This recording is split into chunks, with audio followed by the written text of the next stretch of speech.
It all makes sense now. Reiner is the true protagonist.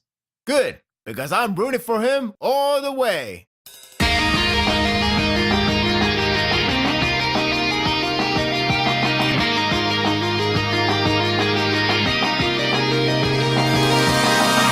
I thought we have already seen all crazy and intense moments of the arc. I was wrong. This chapter doesn't hold back on the possibility to get the job done, even if it is done by the cruelest way possible. It is drawing near to the end of the massacre that Eren and Survey Corps brought to their home. It was another intense chapter that had me exhilarated to the very end. At last, we finally got to see Army's colossal titan form, though it's similar to Berto's version. I believe it is larger than his though, judging by the drawn angle shot, but I can't confirm. It makes sense that it won't have a massive makeover since it's basically a human body without any flesh. Even so, the devastating presence still leaves a bone-chilling impression. The significant part of the scene is how Army feels really uncomfortable with the destruction he and his friends have caused. It is true that they have killed many humans before, however, this is far different for it involves with normal citizens from another country. It's not self-defense, it's collateral damage. It's always neat for Isayama dissect the effect of war differently for each arc with different characters. Army also feels sympathetic towards Berto, for he had to kill as many as this titan. It proves that everyone is and was human, and their actions scarred their mind. One of the most anticipated outcomes was with John and Falco in a very tight situation. I have to admit, I was afraid to read this because the possibility of someone's death with a couple of paths to choose from.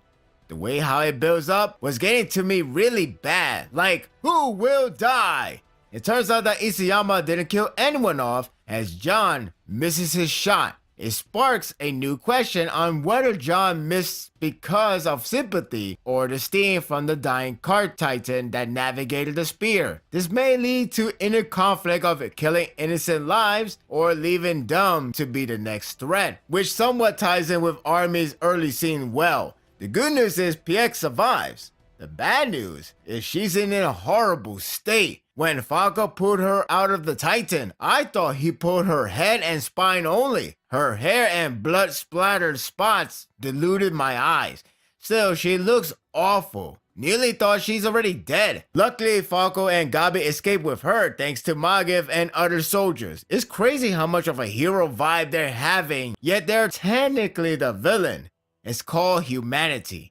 While the action takes place next, I want to continue with those two kids' scene where they are hiding inside a building for shelter. Following up with Piek's condition, it's no doubt that she is done with this battle. The only question left is will she survive to see another day as her recovery is taking a long time. I believe she will survive, so the fans could take a deep breath. The true purpose of the scene is the whereabouts of Reiner. It's hard to judge Falco's decision in this tight situation because he acknowledged that Reiner can't fight in his current state, yet he believes that they shouldn't disturb him. On one hand, it's admirable to respect him as a person, like he needs a time alone to ease his mind or whatever that overly stressed him. On the other hand, they can't afford to let him remain immobile when he's the armored titan, and he could greatly benefit to the battle right now. It's like there's no time to let him rest when they are out there suffering and losing lives. The airship made an appearance during the moment with Army finishing his job to wipe out the fleet. Now it arrives to the active battlefield, which is what those light signals were for in the early chapters. It coordinately lines up like it was ready for an airplane to make its landing. It's basically a signal call for Survey Corps to make their retreat, which means this battle is close to ending. It has been intense, so I don't mind a cooldown. Hanji makes her time skip debut, and much like Levi, not much really has changed. though she is sporting the new uniform. I guess the veterans don't change at all, while the former rookies get makeover. The tension is that they only have one shot at this, and everyone must make this only attempt to retreat. Otherwise, they will be shot down. This gives a sensation that something wrong will occur, and it could be one member being taken out before reaching to the airship. It certainly gave me a lot to look forward with this rising tension and stake. We get an intense Titan battle.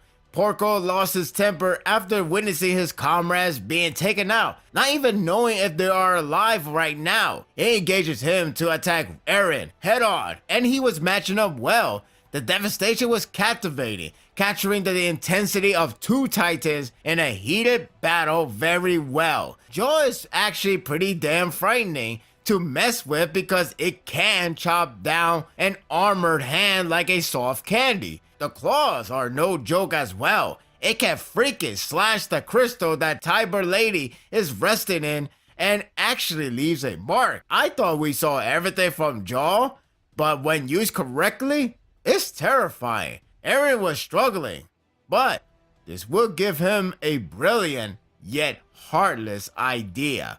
After the scene with the airship arriving for extraction, Porco did well for taking on Eren, but sadly his mind was all over the place for vengeance, which will ultimately pay the heavy price. Because of the sight for his enemy to escape, he didn't think anything else but kill them without carefully check the area. It's too late now as Mikasa take out his leg, similar to what she did back when dealing with Armored Titan.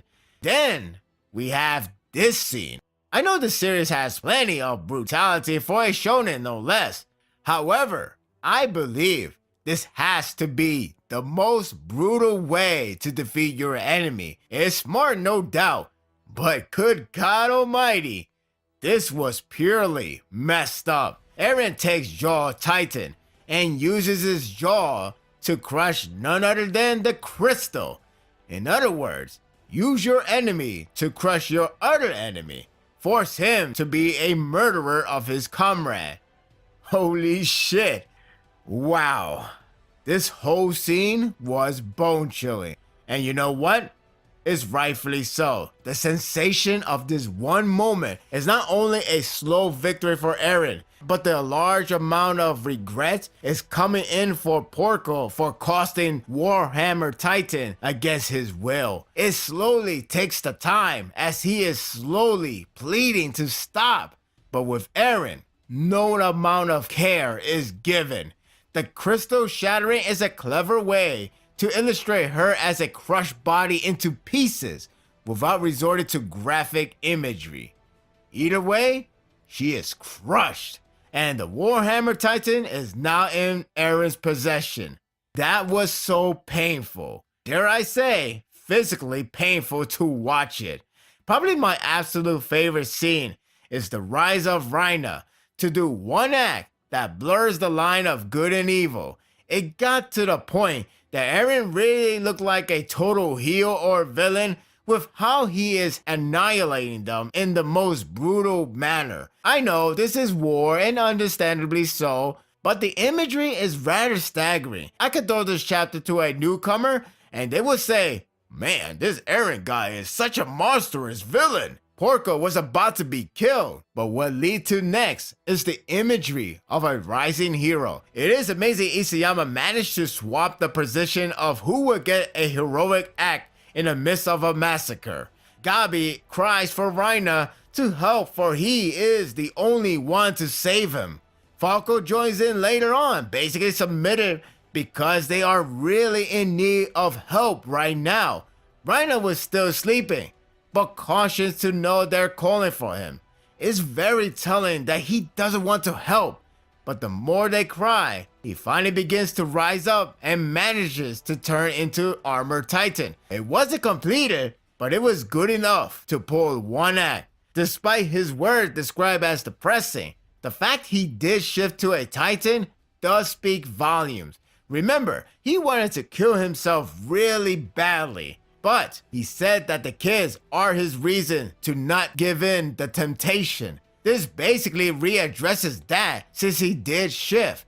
Those kids were the ones crying. Who knows if the outcome would be the same if it was with others. It does give Reiner a purpose in life as he was cheered like a savior. Something that he felt he doesn't deserve, especially if you're based off of his recent flashback. This was really nicely addressed. The best part is what could have been Eren versus Reiner round 3, only it is done for one final strike. I was all fired up when he woke up, so when they were about to exchange punches, I was marking out, at last going nuts. The tension was running high, and it ends with Reiner getting punched out, losing his jaw. Oddly enough, and I guess no pun intended, he retrieves the jaw titan from Eren. That was just astonishing because Reiner didn't bother to fight, rather put his comrade first and retrieve him. This does paint Eren to be the villain of the scenario completely. Newcomers would think Reiner is the protagonist that not only got cheered for like a hero, but even pulled a heroic act. That's fantastic. Eren is finally out of strength and knows that he and Reiner will meet again. It may be early to call, but to me, that basically translates that there will be a round 3 between them.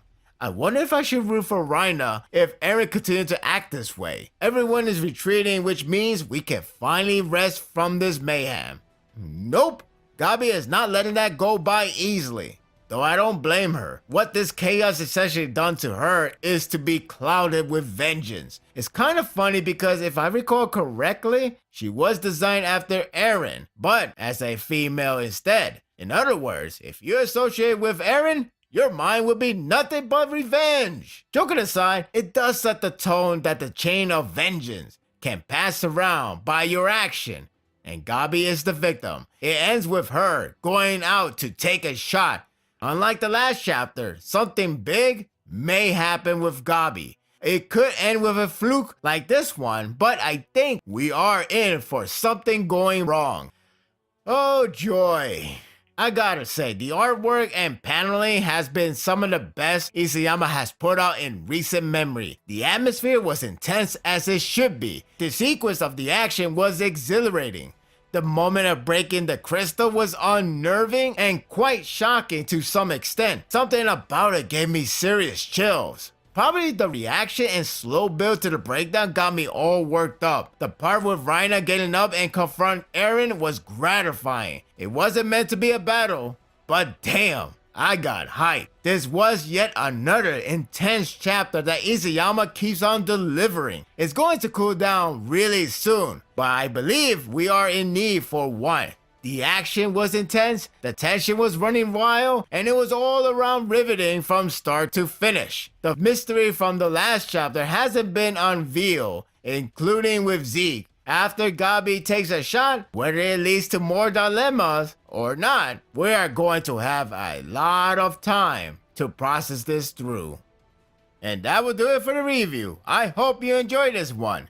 I'm sorry for being late with this review. It's hard to keep on track with the schedule with Attack on Titan releases. It could be very early, it could be very late, or it could be on a normal scheduling. I don't even know what's the schedule. I'll do my best to be on time next time.